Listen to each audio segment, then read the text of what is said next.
saya akan memperkenalkan alat dan bahan yang digunakan pada partikel pertama ini yang berjudul Porifera Aquasport.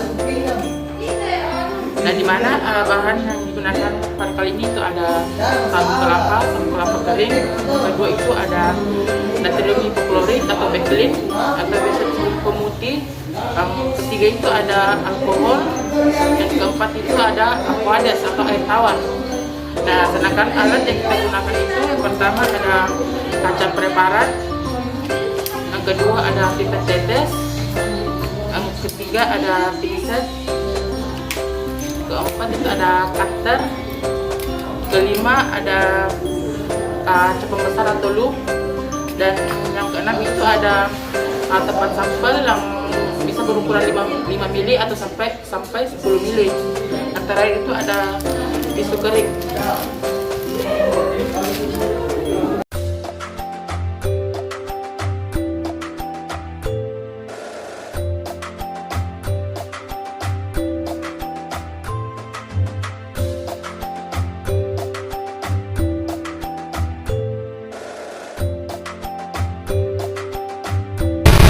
Baik, di sini saya akan mengerjakan langkah pertama, yaitu mengamati speculus stones.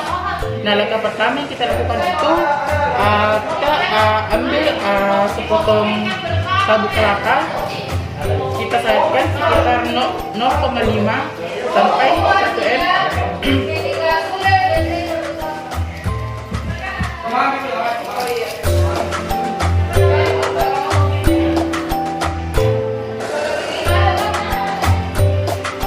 Kira-kira seperti begini. Nah, setelah itu yang kedua itu siapkan botol. Yang botol kita gunakan itu yang ini, botol vial.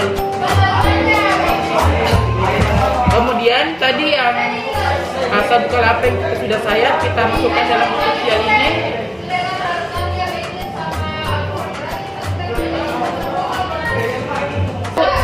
Langkah ketiga, kita masukkan cairan natrium hipoklorit atau pemutih ke dalam botol vial ini. Kita menggunakan pipet tetes. Nah, di sini ukurannya natrium hipoklorit ini kita masukkan ke dalam botol vial sampai sabu kelapanya ini atau sponnya ini terendam.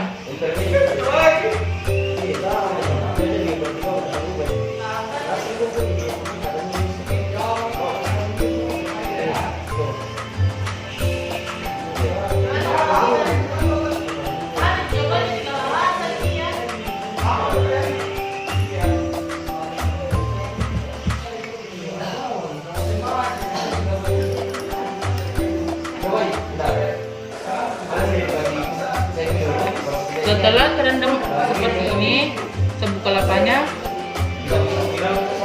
kita simpan terlebih dahulu selama kurang lebih 2 jam. Nah, selama 2 jam ini kita homogenkan secara berkala. Oke. Dan selanjutnya langkah selanjutnya itu di mana tadi ini sabu kelapanya telah didiamkan selama kurang lebih 2 jam dan dihomogenkan secara berkala. Nah, kita diamkan lagi beberapa menit. Dimana kelama ini berpengaruh, lebih baik lebih lama didiamkan lebih baik juga.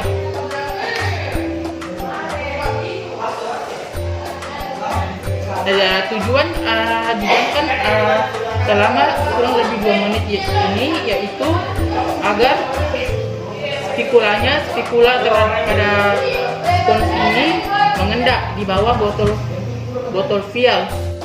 Baik, setelah didiamkan beberapa jam, natrium hipoklorit selanjutnya dibuang menggunakan pipet tetes. Jangan sampai menyentuh ujung paling bawahnya. Menggunakan pipet secara berhati-hati. Baik, selanjutnya setelah natrium hipoklorit terbuang, kita menambahkan air aquades menggunakan secara perlahan-lahan sampai tertutup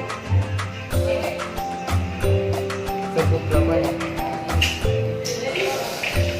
Setelah spons tertutupi dengan baik, selanjutnya kita homogenkan selama beberapa menit. Setelah didiamkan beberapa menit, seharusnya air aqueousnya kita buang menggunakan pipet tetes. Perhatikan agar pipet tetes tidak menyampai di ujung bagian bawahnya.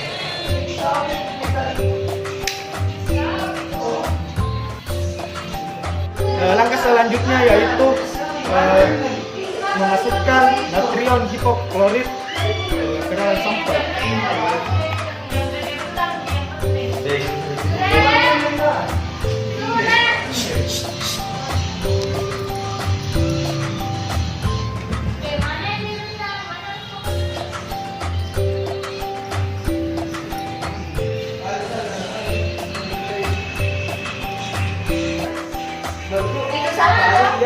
Setelah itu langkah selanjutnya yaitu dihomogenkan.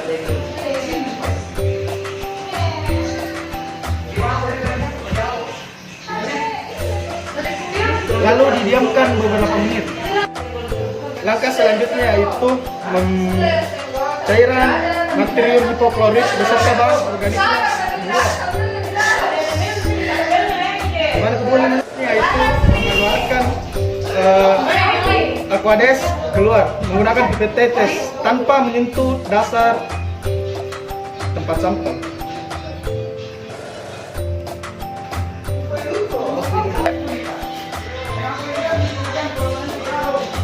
Langkah selanjutnya yaitu masukkan alkohol menggunakan pipet tetes.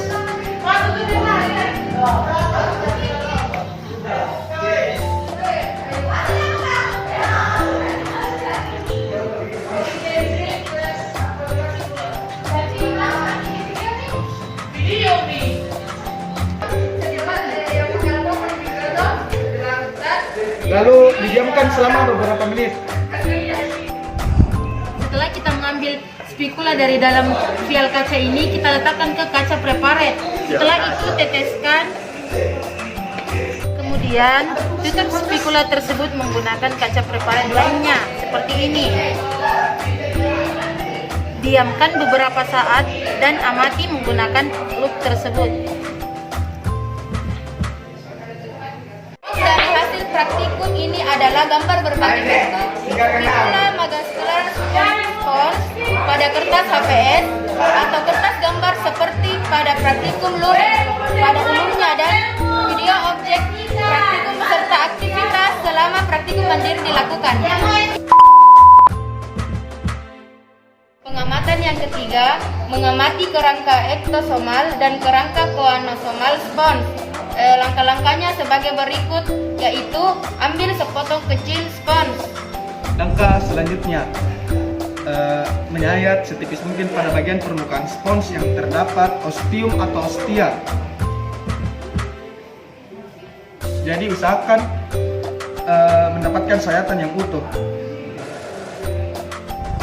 Kemudian sayat kembali satu sayatan pada posisi yang tegak lurus dengan permukaan spons yang berostium ke arah bagian spons. Lalu alkohol yang sebaiknya 96% sebanyak 2 tetes.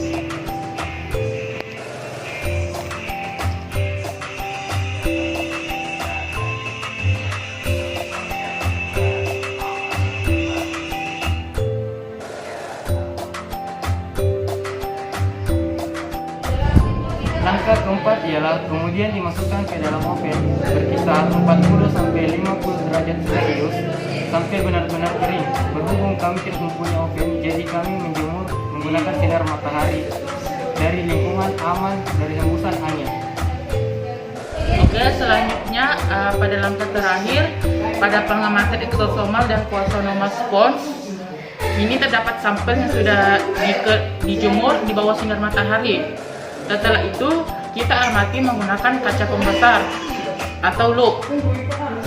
Setelah kita amati, kita gambar kerangka eksosomal dan koasonomal pada kertas HPS. Setelah itu kita deskripsikan sesuai sesuai karakter yang terlihat pada sampel tersebut. Nah, itulah tadi pengamatan ketiga yang berjudul pengamatan kerangka eksosomal dan koasonal spons. Sekian dari kelompok 3. Wabillahi taufiq wal hidayah. Wassalamualaikum warahmatullahi wabarakatuh.